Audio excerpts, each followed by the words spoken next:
జయం సదా జయం సంఘశక్తికి జయం జయం సహకారానికి సదా జయం జయం జయం సదా జయం జయం జయం. నమస్కారం, శుభోదయం. నేను సంబార భూమయ్య, సహకార ధర్మపీఠ వ్యవస్థాపక ధర్మకర్తలు. ప్రియమైన ప్రభుత్వ సహకార నిర్వాహకులు, అధికారులు, సహకార సంస్థల ఉద్యోగ వర్గం, సహకార నాయకులారా, నమస్కారం, శుభోదయము. మరొకసారి సహకార అభివందనాలు కూడా. మనం ఆలోచిద్దాం, ఇప్పుడు జరిగే ఒక 3 సంవత్సరాల్లో ఏం జరగబోతుంది మనకు అందరికీ స్పష్టంగా అవగాహన ఉంది. ప్రతిదీ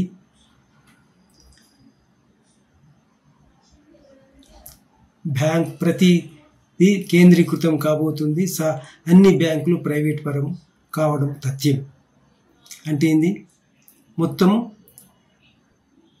ప్రైవేట్ పరము అవ్వబోతున్నాయంటే దాని అధిపతులు మెజారిటీ ఎవరు కాబోతుండ్రు అనేది మనకు స్పష్టంగా అవగాహన ఉంటుంది. మెజారిటీ విదేశీ భాగస్వాములు ఉన్న ఆర్థిక సంస్థలే ఇవి ప్రైవేట్ పరం వాళ్ళ ఆధీనంలో పోతుంది. అప్పుడు అంటే మార్కెట్ ఎకానమీ ఆధీనంలో పోతుంది. అంటే ఏంది, మొత్తం మార్కెట్ గ్రామీణ వ్యవస్థలో ఉన్నటువంటి వ్యవసాయ ఉత్పత్తులన్నీ వాళ్ళ ఆధీనంలో పోతున్నాయి. పంపిణీ మరి మార్కెట్ మనకు పరపతి ఇవ్వడము, కొనడం అంతా వారి అధీనం పోతే మన పరిస్థితి ఏముండో కొద్దిగా ఆలోచించండి. మనం ఇప్పుడు ఉద్యోగ వరకు ఉండొచ్చు, ఈరోజు కాల పరిస్థితి కొంతవరకే నాయకులము అని అనుకోకుండే మనం పౌరులుగా ఆలోచిద్దాము. అప్పుడు మన పరిస్థితి ఏ రకంగా ఉంటుంది అంటే ఏంది, మనము ఈ సంపద అంతా, విదేశీ లాభం అంతా ఆ మార్కెట్ ఎకానమీ ఆధీనంలోకి వాళ్ళ పోతుంది. అప్పుడు మన హక్కులు ఏ రకంగా ఉంటాయి, రాజ్యాంగ హక్కులు ఏ రకంగా ఉంటాయి, మరి ఈ పౌర హక్కులు ఏ రకంగా ఉంటాయి, మనం చాలా ఇబ్బందులు పడబోతున్నాము. ఆలోచించండి. కానీ దాన్ని రక్షించుకోవచ్చు కూడా. అది ఎవ్వరికీ లేదు, ఒక్క మన సహకార ఉద్యోగంలో ఉన్నటువంటి వాళ్ళకే ఈ హక్కులను రక్షించి దేశాన్ని రక్షించే హక్కు మనకు మాత్రమే ఉంది. మనకు అవకాశం ఉంది. ఆలోచించండి. దాని గురించి మనం పని చేద్దాం.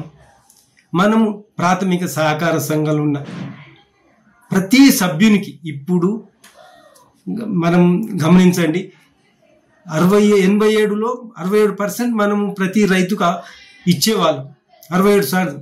ఇప్పుడు మనం 10 మంది కూడా ఇవ్వట్లేదు. మనం అందరినీ పునః రైతాంగాన్ని మనం కమర్షియల్ బ్యాంకులు ఉన్న వాళ్ళందరినీ ఒప్పిద్దాం.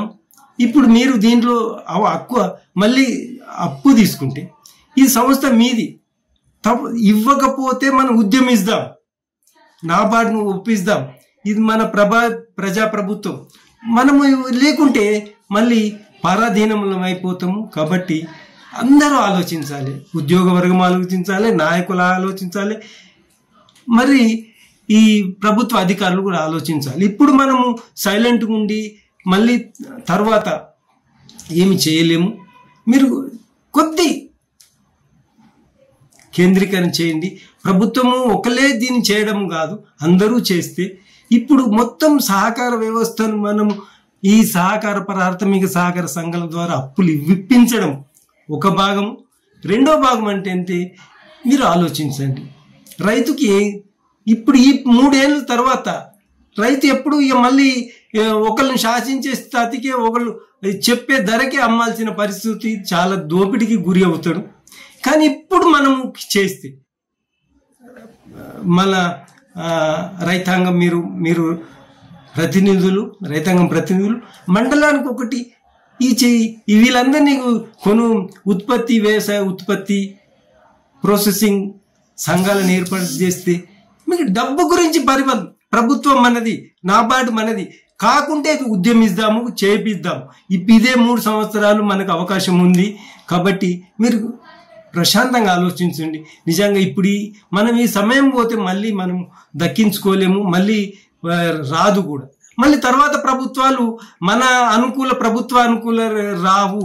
కానీ ఇప్పుడు మనము ఈ వ్యవస్థ ద్వారా ఇవి ఏర్పాటు చేసుకుంటే మన అనుకూల ప్రభుత్వాలు వస్తాయి, లేకుంటే విదేశీ అనుకూల ప్రభుత్వాలే వస్తాయి. ఆలోచించండి, ప్రతి పౌరుడు ఆలోచించండి, ప్రతి ఉద్యోగ ఆలోచించండి. మనం మన ప్రభుత్వాన్ని, మన ఆర్థిక వ్యవస్థను మనం చేసుకుందామనంటే సింప్లీ ప్రతి ప్రాథమిక సహకార సంఘాలలో ప్రతి రైతుకు 100 ఇప్పుడు 10% ఇస్తున్నాము, మీరేమి అంతగాని ఇవ్వట్లేదు. 100% ఈ 3 సంవత్సరాలు ఇవ్వేటట్టు చూడండి. ఎవరు ఇస్తారో అని ఎక్కడికి వెళ్ళి డబ్బు అవుతుంది. ఉద్యమిస్తాము, ఎవరు ఇవ్వరు, అందరూ ఇస్తారు, అన్నీ అవుతుంది. ఇది రకంగా మనం చేద్దాం.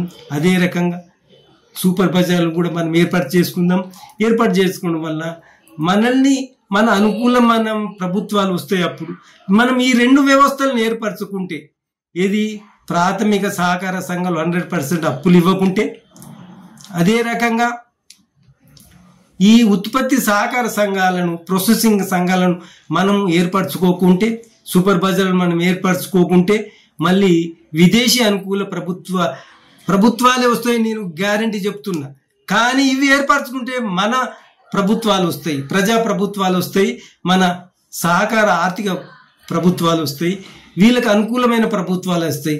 లేకున్నట్టయితే వచ్చే ప్రభుత్వాలు ఇప్పుడు కాకుండా రెండో ప్రాంతం మన ఆధీనంలో ఉండే ఆ ప్రభుత్వాలు, మనం ఎవడో ఒకడు వస్తాడు, ఎవడో ఒకడు రాజకీయ పార్టీ వస్తుంది, మన సమస్యలను బేస్గా చేసుకొని వస్తాడు. కానీ మన సమస్యలను పరిష్కారం చేయరు. కానీ ఇప్పుడు చేస్తారు.